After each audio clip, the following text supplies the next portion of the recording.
All right, welcome. We are in book 3 of the Dungeon Crawler Carl series.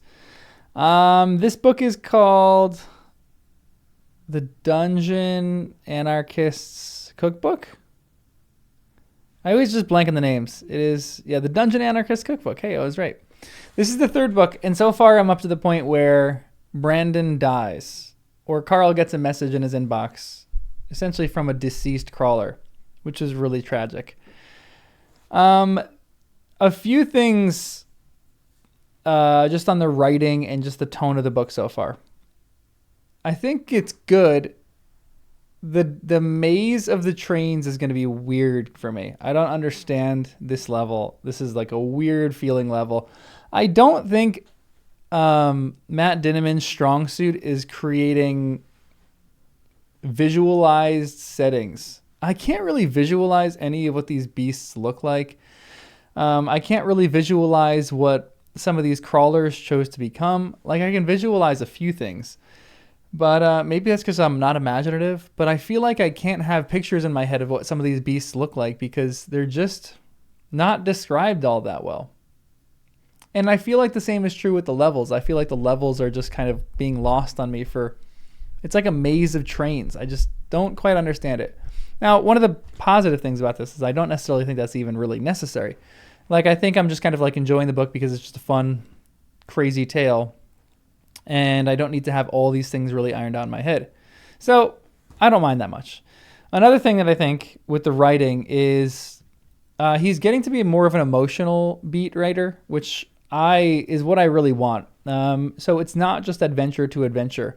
There, at the moment, are small little breathers between some of the adventure things that happen that I really, really love. Like even something as simple as them negotiating with someone for their room or for their little safe room that they essentially just bought. And even the same thing with the beds. Like those are moments where they're just kind of chilled. They're just chatting. I love when Carl laughs every single time. Like he's becoming more of a human character, I think. And even with the moment with Brandon and his death, like Carl kind of knew that was coming and he's going to have like some existential crisis. I stopped the reading right up until the point where he like realizes this and is just shocked by it. So I think that Carl's going to have some more emotional beats that are going on, which I think Dinniman's just getting better at that. The first two books just didn't have a lot of those. They had a few here and there, but this book already seems like it's going to be a bit differently paced, which I'm kind of excited about. So some of my theories for this book, one of the things that I think is going to happen in this book, which I'm going to be really bummed about, is I have a feeling that Mongo is going to die.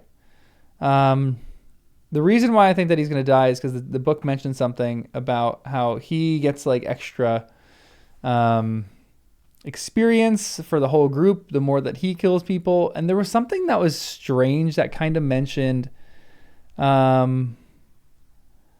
I forgot exactly what it was. It was like how much they needed him or like how they were really becoming friends or like they were really growing to like rely on him for certain things. And anytime I see that in text, I'm just kind of like my receptors are up where I just feel like he could die in this book. And that would be devastating if he actually died. I would love to see him continue to progress with the group. But I feel like he eventually in the series is going to have some kind of tragic death. And it's going to be tough because Princess Donut hasn't really had like an existential crisis moment. I think she's had the moment where she's said that she knows Beatrice is dead, but I don't think she's had a moment where she's been that level of emotional toll has jumped on her. And I think Mongo is just a good reason for that. I really don't want him to die. He's like one of my favorite little side characters in this, even though he doesn't have any words. He's just kind of like a cute little velociraptor that just wants to kill everyone. So I love him, but I have a feeling he's going to die in this book, which would be devastating.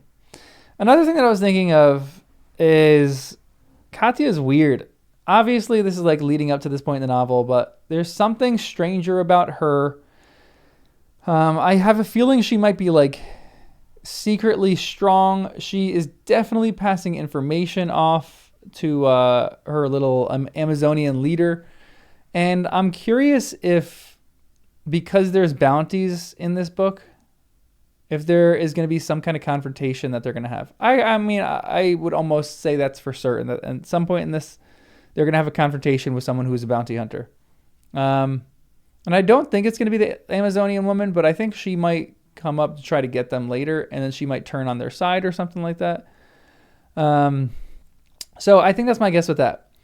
The only other thing that I want to talk about in this video is how unrealistic. I mean, obviously this is a crazy unrealistic book, but I was thinking about this before as I was listening to this, and I was in my car and I was just driving somewhere, had this on.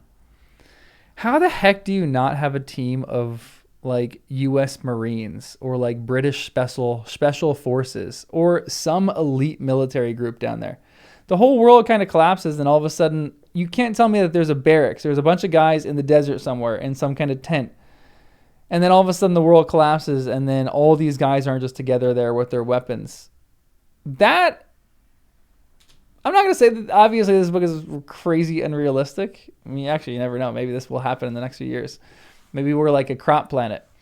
But the fact that there's no big groups of people like that. Like, we have a nursing home. How the heck do we not have a Marine group or a group of cops or a group of like firemen that are just like crushing this thing? The whole leaderboard, like I do like the individualized characters of this. And maybe that's what the AI has done. Maybe the AI has kind of created individualized ideas behind this whole thing. But there is for sure in the dungeon somewhere. And maybe there is. Maybe we're going to meet a group of Marines somewhere. Because I just keep thinking, yeah, again, maybe their experience is getting disseminated between all of them so they can't be on the leaderboard. But there should just be an army of Marines somewhere. Because clearly those guys would go down and they'd be using teamwork to kind of like, you know, beat the odds here. Although, part of me does think, again, I think this whole thing is about isolation. So I do think that they like small teams, maybe like teams of like 3 or 4. Anything more than that, they'd probably like nix, and the AI would probably kill those people. But it just seems strange to me that we don't have a group of someone in the military, a group of 3 or 4 people that are in the military, just tearing through this because they brought their weapons in with them or something like that. So that's the only thing that I find is like, not the only thing that I find that is unrealistic, but I'm like, I was just thinking about that the other day. I'm like, why are there no large forces of army down there? Because there should be. It's a small little dumb point. I mean, Carl was ex-military. He was Coast Guard. But I think I was thinking of that because he was ex-Coast Guard. And I'm like, why are there not just large barracks of people somewhere who got this call and immediately all went down, and they're all just surviving together? So those are the things that keep me up at night. This whole level is weird. It seems like it's favoring momentum-based people. I don't really understand what that means. They're them being on the trains. They just talk with that one guy who was the dwarf, and all the fire ants kind of just jumped out. So that's the part where I'm currently at in the novel, where they just got out of the train where the fire ants were kind of just setting fire to everyone. And that one dwarf did find a glitch for the money system. So I'm curious if Carl is going to be able to find a glitch for the money system, and they're going to be able to like really maximize their money. But that's pretty much all I got. I also think Carl nailed it. Again, this is why I like his writing, because some of the things that I think Carl kind of expresses, like the idea of getting 2 hours of sleep, physically it might be good, but mentally I think that would wear. So I'm curious if that's going to come up. But he finished 2 hours of sleep and he was like as fresh as anything, and he felt mentally good. So that's kind of cool. I like that little ability. But yeah, that's all I got for you. So subscribe, like the video, and I'm going to go listen to some more of this, and I'll report back in a few days. I'll see you in the next one.